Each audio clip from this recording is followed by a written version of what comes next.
السلام علیکم ورحمۃ اللہ وبرکاتہ۔ ناظرین، آج کل ایک بہت اہم مسئلہ سوشل میڈیا پر گردش میں ہے، اور مسئلہ بہت خاص بھی نہیں ہے، لیکن لوگوں کے بہت زیادہ چرچا کرنے کی وجہ سے، موضوع بحث بنانے کی وجہ سے مسئلہ بہرحال لوگوں کے مابین بہت زیادہ چرچے میں ہے، بہت زیادہ بحث میں ہے۔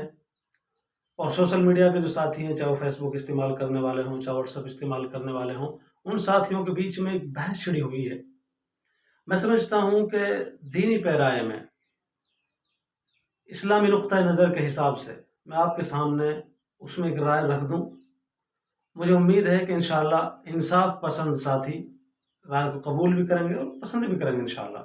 اور مجھے امید ہے کہ اس رائے کے مطابق انشاءاللہ عمل کرنے کی کوشش بھی کریں گے۔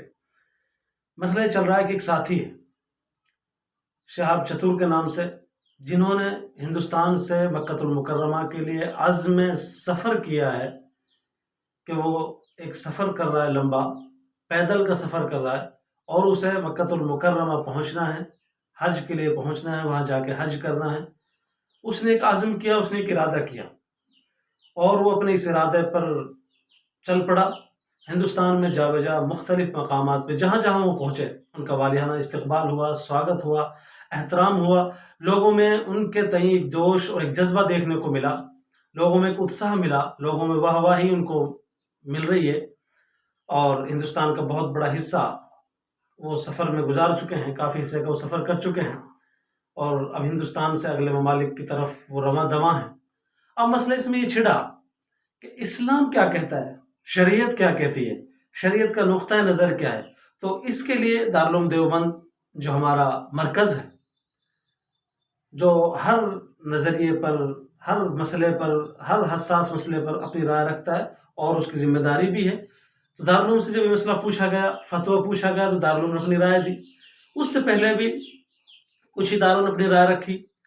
کچھ مفتیان کرام نے، کچھ دانشوران نے اپنے انفرادی طور پر اپنی رائے رکھی، اور سب کے سامنے ایک حدیث دارالعلوم دیوبند نے اپنے فتوے میں ذکر کی، ساتھیوں نے اس کو دیکھا، اور دوسرے جو ساتھی ذکر کر رہے ہیں انہوں نے بھی حدیثیں ذکر کی۔ اب مسئلہ یہ چھڑا کہ یہ جائز ہے یا ناجائز ہے۔ دارالعلوم دیوبند نے جائز یا ناجائز ہونے کے مسئلے کو تو صاف کر دیا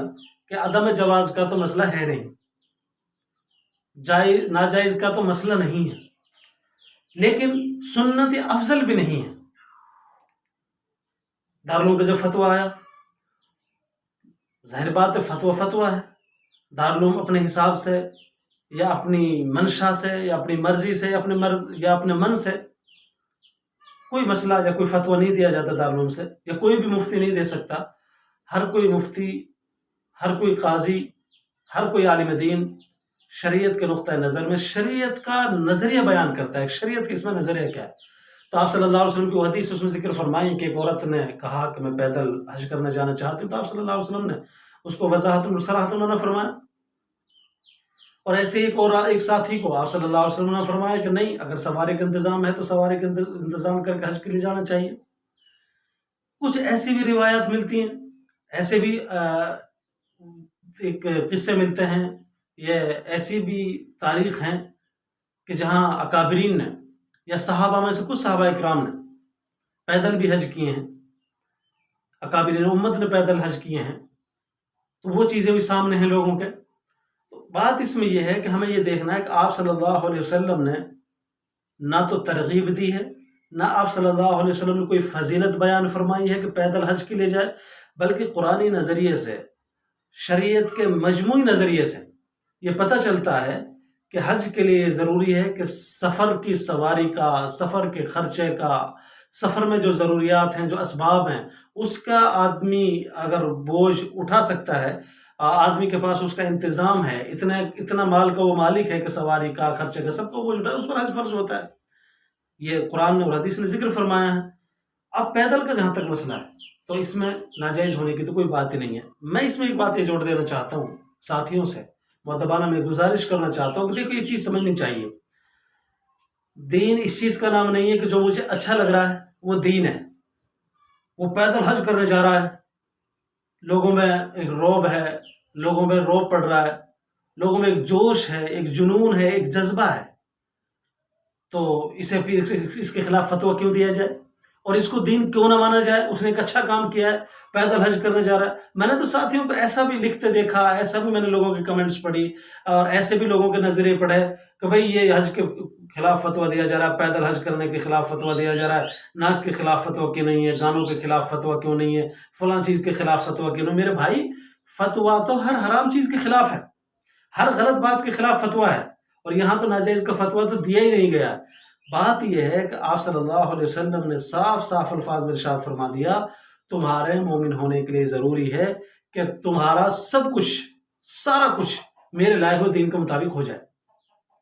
اب آپ صلی اللہ علیہ وسلم نے جس کام کے کرنے کو کہا ہے وہ کام کیا جائے، اور جس کام کی آپ صلی اللہ علیہ وسلم نے ترغیب دی ہے، آپ صلی اللہ علیہ وسلم نے اس کو پسند فرمایا یا حکم دیا ہے، وہ کام کیا جائے، اور جس کام کی آپ صلی اللہ علیہ وسلم نے ترغیب دی، نہ آپ صلی اللہ علیہ وسلم نے وہ کام کیا، اور آپ صلی اللہ علیہ وسلم کی کوئی پسندیدہ بات اس میں نظر بھی نہیں آ رہی ہے، اب وہ کام ہمیں کتنا ہی بھی اچھا لگے، کتنا ہی بھی بھا جائے، کتنا ہی بھی ہم اسے اچھا گمان محسوس کریں اس کے بارے میں، لیکن بہرحال جب میرے آقا محمد رسول اللہ صلی اللہ علیہ وسلم نے اس سلسلے میں کوئی بات افضلیت کی، اچھائی کی، بھلائی کی، ترغیب کی بات نہیں کی، تو میرا من کتنا ہی چاہے، بہرحال وہ میری مرضی سے، میرے من سے وہ دین کا حصہ نہیں بن سکتا، وہ دین کا پسندیدہ حصہ، محبوب حصہ نہیں بن سکتا۔ اب علماء دیوبند نے بات کہی، دارالعلوم دیوبند نے بات کہی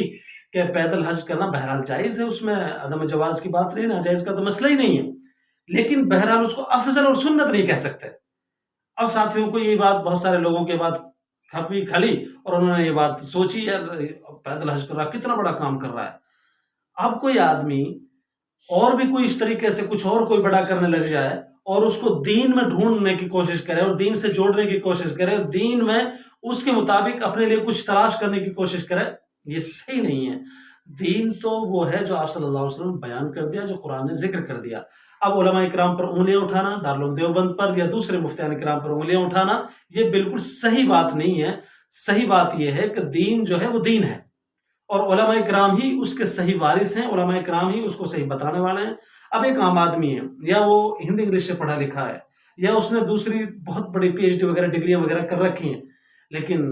قرآن اور حدیث کو تو علماء ہی سمجھیں گے، قرآن اور حدیث کو تو علماء ہی سمجھائیں گے۔ اب ایک آدمی کہے کہ جی ہم تعزیہ نکال رہے ہیں، ایک آدمی کہے کہ جی ہم تو بہت بڑا کام کر رہے ہیں، لوگوں میں ہماری وجہ سے، بڑے جلوس کی وجہ سے اور بڑے ہمارے ہنگامے کی وجہ سے لوگوں میں ایک اسلام کا رعب جا رہا ہے، مسلمانوں کا رعب پڑ رہا ہے، یہ سب بکواس باتیں ہیں، ایسا نہیں ہے۔ رعب، عزت، دبدبہ، فَلِلَّهِ الْعِزَّةُ وَلِرَسُولِهِ، قرآن نے صاف کہہ دیا، عزت تو اللہ اور اس کے رسول کے پاس ہے، اللہ اور اس کے رسول کے طریقوں میں ہے۔ اللہ اور اس کے رسول کے طریقوں سے ہٹ کر اگر کوئی کسی اور طریقے میں اگر کوئی عزت تلاش کرتا ہے، ناممکن، محالات میں سے کسی حال میں عزت اور جگہ پر نہیں مل سکتی، تو میں پھر آخر میں وہی کہوں گا کہ وہ حج کے لیے جا رہا ہے، بہت اچھی بات ہے، اس کی ایک اپنا ایک نظریہ تھا، اس کی ایک اپنی سوچ تھی، اپنا خیال تھا، وہ اللہ جانے اور وہ جانے۔ ہو سکتا ہے کہ اللہ کے نزدیک کو کتنا پسند ہے، اللہ کے نزدیک اس کا کیا معاملہ ہے، علماء کرام تو وہ بتائیں گے جو قرآن کہتا ہے، علماء کرام تو وہ بتائیں گے جو حدیث کہتے ہیں، جو آپ صلی اللہ علیہ وسلم۔ اب آپ صلی اللہ علیہ وسلم کے سامنے اس طرح کی بات آئی، کسی نے ذکر کیا، تو آپ صلی اللہ علیہ وسلم وضاحت منع فرمایا، اور آپ صلی اللہ علیہ وسلم نے کوئی حج پیدل ایسا نہیں کیا۔ ابو بکر صدیق رضی اللہ عنہ کے سلسلے میں، اس کے بعد حضرت عمر بن خطاب رضی اللہ عنہ نے، جب تک وہ زندہ رہے ہیں، جب تک وہ امیر رہے ہیں، وہ حج کرنے جاتے رہے ہیں، اور حج کی عمارت کا فریضہ انہوں نے، ذمہ داری انہوں نے ادا کی ہے، لیکن کہیں نہیں ملتا کہ انہوں نے پیدل حج کیا، حضرت عثمان غنی رضی اللہ عنہ، حضرت علی رضی اللہ عنہ۔ تو اب یہ جو ہمارے اکابرین ہیں، صحابہ کرام ہیں، ان کے حالات سے، ان کے افعال سے، ان کے کردار سے، ان کے اقوال سے اور ان کی تعلیمات سے ہمیں کہیں ایسی ترغیب نہیں ملتی کہ آپ صلی اللہ علیہ وسلم یا صحابہ کرام نے ایسی کوئی تعلیم، ایسی کوئی ترغیب دی ہو اور ایسی کوئی افضلیت کا ذکر فرمایا۔ اس لیے میں کہتا ہوں کہ وہ بھائی کر رہا ہے تو دارالعلوم نے کہہ دیا، اور دوسرا اکابرین ہم سب یہ بات کہتے ہیں کہ وہ کر رہا ہے، ناجائز تو نہیں کہہ سکتے، لیکن اس کو احسن یا افضل یا سنت بھی نہیں کہہ سکتے۔ وہ اس کو دین میں جوڑ کر ہم اس کے لیے فتویٰ دے دیں کہ ہاں بھائی تم بہت اچھا کام کر رہے ہو، اور دوسرے لوگوں سے سبق حاصل کریں۔ کوئی آدمی یہ کہے کہ وہ فلاں نے ایسا کیا، میں بھی ایسے ہی کروں، اس کے لیے کیا کیا واہ واہی مل رہی ہے، شہرت مل رہی ہے، عزت مل رہی ہے، مقام مل رہا ہے اسے، کوئی آدمی اس سے ترغیب حاصل کرے، تو میں کہتا ہوں ترغیب حاصل کرنا بھی غلط ہے، اس لیے کہ سنت نہیں ہے وہ کام، افضل نہیں ہے وہ کام، اور جو کام سنت اور افضل نہیں ہے اس کو ترغیب حاصل کرنا یا اس پر رشک کرنا، اس پر فخر کرنا سراسر سنت کے خلاف ہے، سراسر دین اور شریعت کے خلاف ہے۔ اس لیے نہ اس پر فخر کیا جائے، نہ اس پر ایک طریقے سے اپنے لیے کوئی ترغیب مانا جائے، نہ اپنے لیے اس کے لیے اس کو جو ہے اپنایا جائے کہ میں بھی اس طرح کا کام، اس طرح کے کام کی تمنا بھی نہ کی جائے، اس لیے کہ وہ اس کا پرسنل کام ہے، پرسنل ٹھیک ہے، کوئی اگر کرتا ہے تو اس کے خلاف بھی عدم جواز کا فتویٰ تو نہیں دیا جائے گا، لیکن افضل اور احسن یا سنت اسے قرار ہرگز نہیں دیا جا سکتا۔